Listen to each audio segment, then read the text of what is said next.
Next topic पढ़ते हैं बेटा हम inter conversion of states of matter. Matter की तीन स्टेट आपको एक्सप्लेन की हैं, solid, liquid and gas.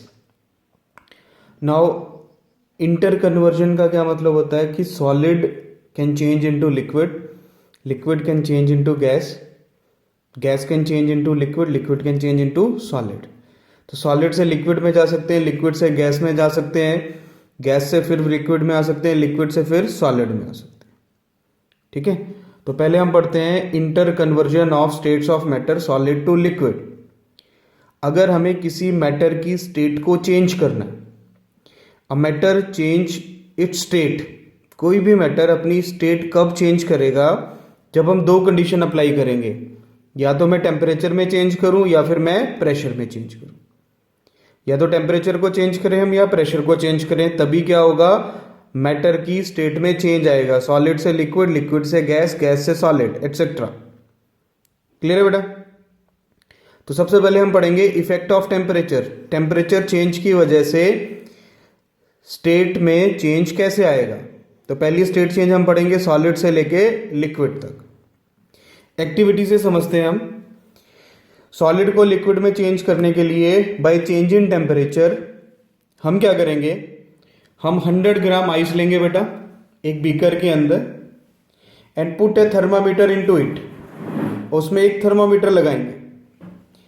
Thermometer को हमने इस तरह से लगाना है कि जो थर्मामीटर का बल्ब है वो आइस के साथ कांटेक्ट में रहे।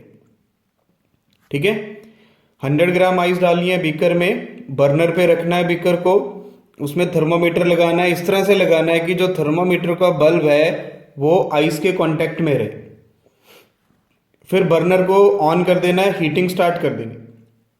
आपने टेम्परेचर देखना है, जब आइस मेल्ट होना स्टार्ट होगी, टेम्परेचर किस में देखेंगे आप? थर्मामीटर में। And also the temperature at which all ice melts. आपने दोनों टेम्परेचर नोट करने हैं, किस टेम्परेचर पे आइस मेल्ट होना शुरू हुई और किस टेम्परेचर पे आइस पूरा मेल्ट हो गई। क्लियर है? अब ये एक्टिविटी हमने की, इस एक्टिविटी से हमने क्या ऑब्जर्व किया, ऑब्जर्वेशन देखते हैं।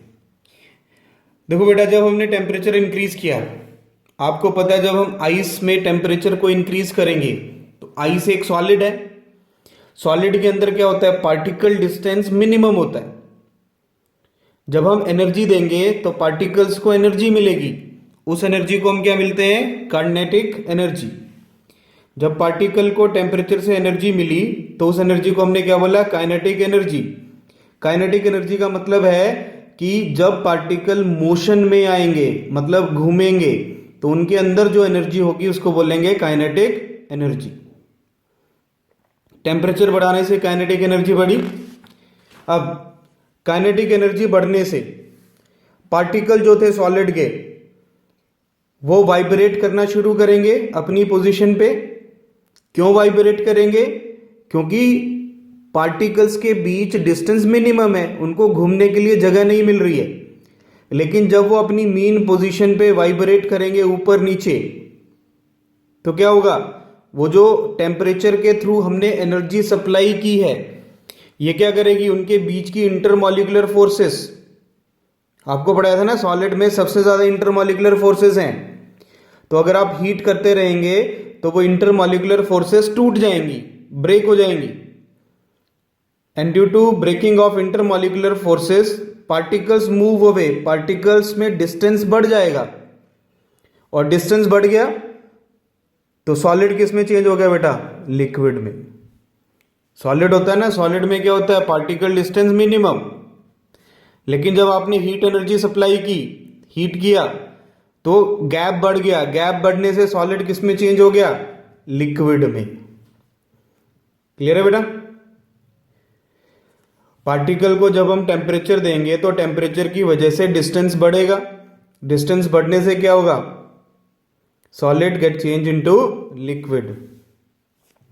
और ये जो प्रोसेस है conversion of solid into liquid, it is called fusion और मेल्टिंग। सॉलिड को लिक्विड में कन्वर्ट करने के प्रोसेस को क्या बोलते हैं, फ्यूजन या फिर मेल्टिंग।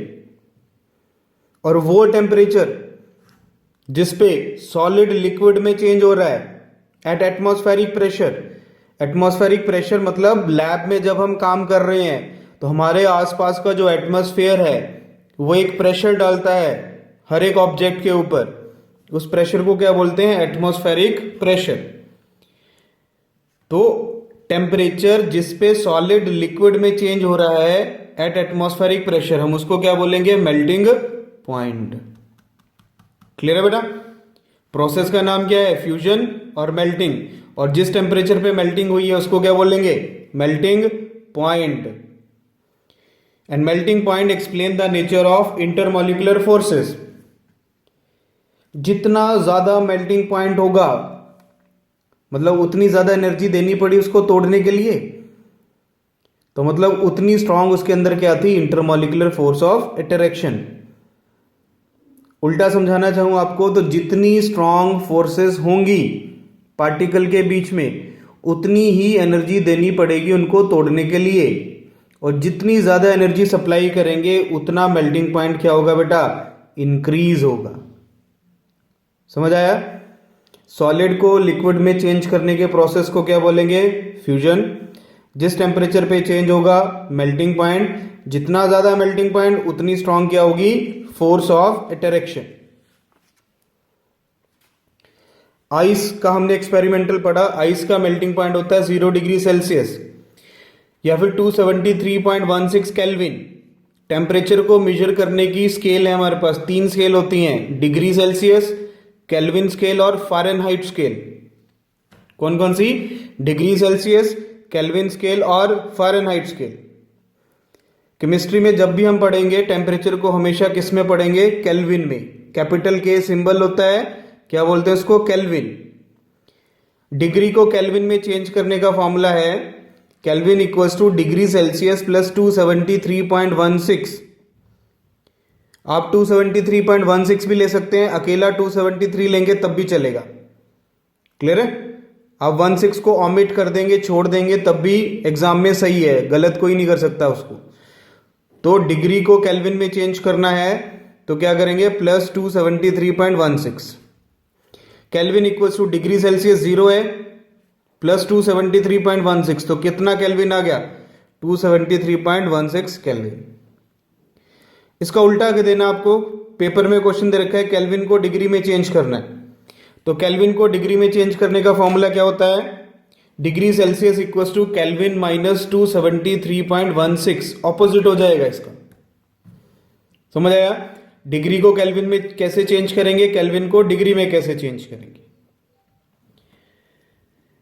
अब एक इंपॉर्टेंट पॉइंट आपने याद रखना है कि जब भी कोई सॉलिड मेल्ट होता है इट्स टेम्परेचर रिमेन्स कांस्टेंट। मतलब एग्जांपल से समझाना चाहूं तो आइस अगर मेल्ट हो रही है 0 डिग्री सेल्सियस पे, ठीक है, मतलब जैसे ही थर्मामीटर में रीडिंग आएगी 0 डिग्री सेल्सियस आइस मेल्ट हो जाएगी। उसके बाद आप हीट नीचे से सप्लाई कर रहे हो, कॉन्टिन्यूअस हीट दे रहे हो, तब भी टेम्परेचर 0 डिग्री ही रहेगा, टेम्परेचर में इंक्रीज नहीं आता। क्लियर है? Solid melt temperature remain constant. आप अंदर से बाहर से बर्नर से हीट सप्लाई करते जा रहे हो लेकिन थर्मोमीटर में टेम्परेचर की रीडिंग 0 डिग्री ही है। वो जो एक्स्ट्रा एनर्जी आप सप्लाई कर रहे हो उस एक्स्ट्रा एनर्जी को हम क्या बोलते हैं? Latent heat. लेटेंट हीट का मतलब होता है हिडन हीट। हिडन हीट का मतलब क्या होता है कि जितनी एनर्जी अब्सॉर्ब हो रही है उतनी ही एनर्जी बाहर निकल रही है। मतलब पार्टिकल